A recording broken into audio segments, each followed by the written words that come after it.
Hi, welcome to Julius Bar. Today we're gonna try out some gin for our gin and tonic.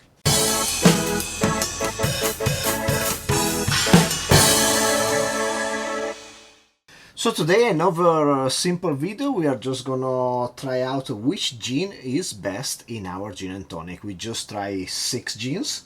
I'm gonna make half portions, and this is gonna be a complementary video to our previous video where we chose which tonic was best with our gin and tonic.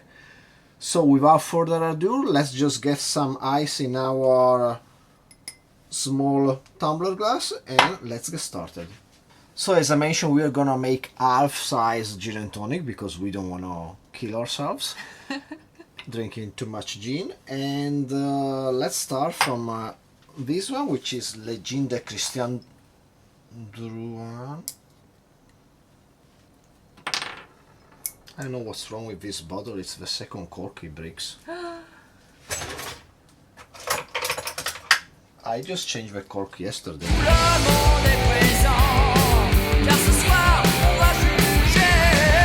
Okay, that's the risk you run, guys, when you make your distillate with a real cork. Fake corks work better.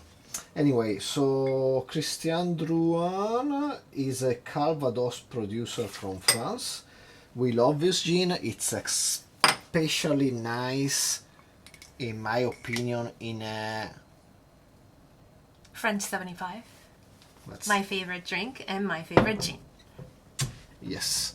And these are in order of ABV. Starting from this one, which is 42, going all the way to 57 with Sipsmith.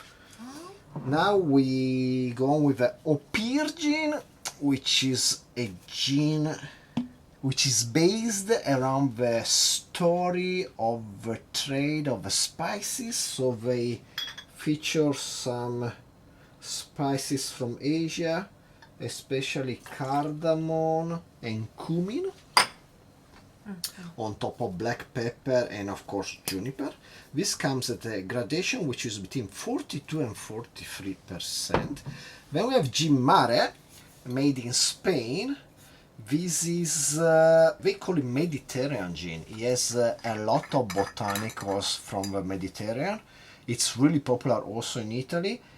And it has olives, thyme, rosemary and basil. And you can really tell, yes, this. It's not very hidden. It's really aromatic. I thought this was Italian, not Spanish. I guess Mare, it's the same both in Italian and Spanish, the word. I always thought this was Italian gin. Si. Anyway, it's really dry and a bit botanical. And really popular in Italy, as I said. I really like in my tonkukuru. In that drink I made with Mirto, I'm gonna link it, which is one of my favorite drink, and I use always this gin. Then we go with one of the great classics, the Hendrick, made from the William Grant and Son in Scotland. It's one of the most popular gins of the last 20 years, I would say. William Grant and Son are the guys behind Glenfiddich, the biggest independent whiskey distillery in the world. And comes at 44%. It's really famously associated with cucumber. And it really meshes well with cucumber. Then we go with this Kanomori infused with kuromoji, where our guest can tell us more about this. It's very botanical, like very Japanese botanical. Yeah, it's made by a company that makes famous for Yomeshu. It's a botanical liquor, good for health. My good friend Mika, she drinks it a lot, Yomeshu itself. And I really love this gin too. Probably this is like my favorite Japanese gin. I tried it in the video where I made a drink with both this and that Okinawan gin, and to me it really has a strong umami character to it. By the way, this one comes at 47%. And then we finish with the Sipsmith, which was founded in 2009 in London with some special distillation process. They are really hardcore about the way they make things. This has a lot of juniper and it's the overproof version at 57.7%. I tried a few years ago in a gin tonic at the bar from my frenemy in the square of my hometown, and I thought it was really good. Of course, it has an upper end compared to the other gins ABV wise. So now what I'm gonna do, I'm gonna add in each glass 90 milliliters of tonic water, and we are gonna use Fever Tree, which was one of our top choices in our previous video where we discussed which tonic was better in the gin and tonic. And that's why I'm invited again here. Yeah, of course, our favorite guest. I will usually pour a free amount of tonic water, but in the interest of science, I'm gonna pour exactly 90 milliliters. Just a slight stir, and then we get right to tasting.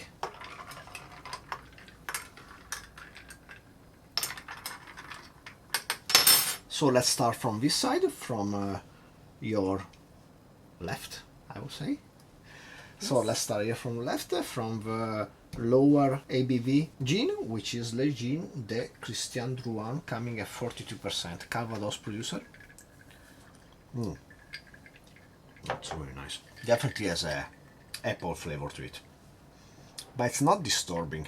It's not fake apple. It feels like real apple, genuine apple, and it's not overpowering the character of the dry gin. It's not fair competition. You put my favorite gin at the very beginning. I'm gonna go with Opihr, the spicy one with the Asian influences.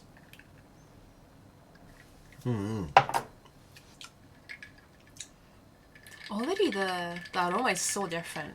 Like this one is more like bouquet, like flowerish. This is definitely spices. To me, it felt really fresh in the beginning, but it develops an aftertaste which is really spicy and reminds you of some Indian restaurant to me. Chai.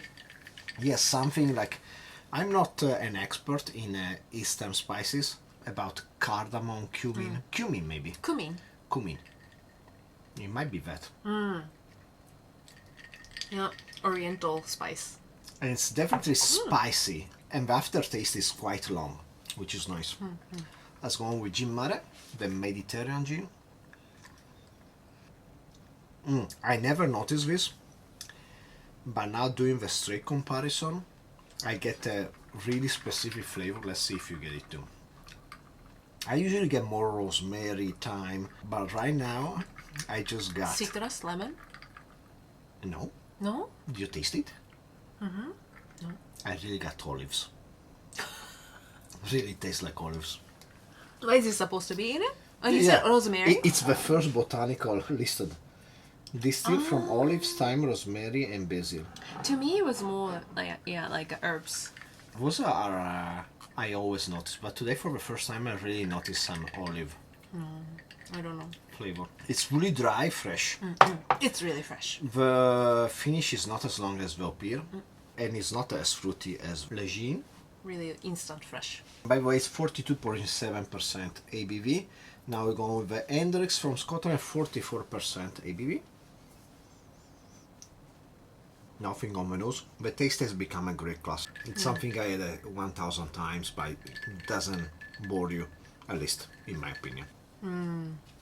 If you have gin tonic for the first time, this should be the one to go with. Yeah, it's really classic. I would say this to me represents a really nice gin, which is dry, it's classic, but still has enough character to carry a gin tonic with it. I think gin tonic needs a bit more character from the gin, otherwise it's just really, really dry. Yeah. Okay, let's go on with Kanomori. Yes. Still has a bit of bouquet. Tastes like a forest. Bitter. Almost like the bitterness is coming from somewhere else compared to the other gins. The bitterness probably comes from those kuromoji, this root, tree, bush. It's a different kind of bitterness, and to me he has more thickness. He has this kind of umami, I describe it. It fills your mouth. Like when you have this, you can definitely tell that this is this gin. You know, like you cannot mix up with any other gin because it's that unique character. I really like this. It's really good. It is bitter aftertaste. It's really bitter. Like probably most bitter of all so far. It has a really long bitter aftertaste. Yeah, which is different from this one. This one has a long aftertaste, but it's not bitter. This is the end, it's really long and it's spicy. This is bitter. Okay, let's finish with our super strong 57% ABV Sipsmith. And let's see if it stands up to my memory of it, which was awesome. Yeah, this is good. It doesn't burn. You don't realize, in my opinion, that it has so much more alcohol than the other ones. It just has a more intense flavor. It's classic, it's really juniper-y, as we say. You can taste the juniper even long after you have your sip. And it has a certain astringency to it. No comment. I kind of want to compare it with this one. To me, it's Now it's open floor. Let's try all of them in the order we want. I really cannot tell much difference. Really? I'm not that sensitive. They are similar. Yeah, London dry gin. Similar in many ways. This one to me is a bit more intense. It's like a supercharged version of Hendrick's. He has more juniper especially. I must say the rest of botanicals should be pretty similar. Of course, Hendrick's has cucumber, but you cannot really pick up on the cucumber. Unless you put it, which sometimes you do. When Yeah. you make a gin tonic Yeah, with I this think, one, you always put cucumber. It was very That's great, very nice. really great commercial choice to associate themselves with cucumber. It works well, but it's not that it will go specifically with Hendrick's, I guess. I really cannot tell. And let me try again a bit of the other ones. Mare, you can definitely tell the rosemary. It's a well done product. It gives you the feeling they are going for. Mediterranean Sea and Mediterranean spices. They are all well done, I must say. There is no letdown in this lineup. It's more like what you feel of the day, you know? Like Yeah. what you want to go for. Because it's not only one gin and tonic. Like you could have a variation of, different types of gin It tonic. becomes, they are all relatively similar and in their own way all different. So I would say this one, yeah, it's really pleasant, eh? With this apple flavor. I must say this still remains my number one. Really? I love this gin. Opihr, Indian spices. Mare, Mediterranean spices. Hendrick's, classic but good, well done London dry gin. Kanomori, big forest, thick bush of umami and bitterness. And Sipsmith, supercharged version of classic London dry gin. Actually, don't know if it's necessary to use your more expensive 57% ABV in your gin and tonic. I think you can get away with a normal one too. It's gonna be pretty much the same. This one, I used it in my Negroni High 5 version, and that was really good. In that case, you need this because you're keeping the dilution low to have a more concentrated flavor. So we are not gonna decide which one is better. They are all best in their own unique way. I think I was too good in selecting them. And no conclusion to this video. They're all good. No, okay, maybe you don't have to conclude it. Maybe we can choose like what you feel for today. So we are gonna choose it in 3, 2, 1. What? Why? I was sure we were gonna go for that one. Of course, this is my favorite gin. But this will go really good with the sparkling wine. when we do the French French, 75. Because this gin is so elegant, maybe the sparkling wine fits better than tonic water. Okay. Well, I'm sorry I stole your drink. I can give it back to you. No, it's okay. I can choose something No, else. you can get it. I think in the end I'm gonna get gin Mare. Back Why? to my origins, Mediterranean Sea. That's how you feel for the day? You're feeling back home? Anyway, one more time. Cheers. Cheers.